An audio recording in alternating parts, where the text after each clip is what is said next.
ஆதியிலே வார்த்தை இருந்தது, அந்த வார்த்தை தேவனிடத்தில் இருந்தது, அந்த வார்த்தை தேவனாய் இருந்தது. அவர் ஆதியிலே தேவனோடு இருந்தார். சகலமும் அவர் மூலமாய் உண்டாயிற்று.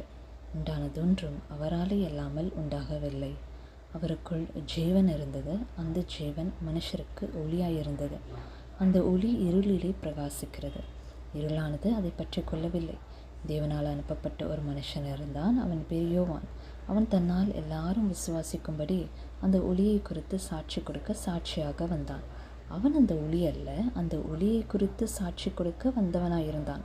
உலகத்திலே வந்து எந்த மனுஷனையும் பிரகாசிப்பிக்கிற ஒளியே அந்த மெய்யான ஒளி.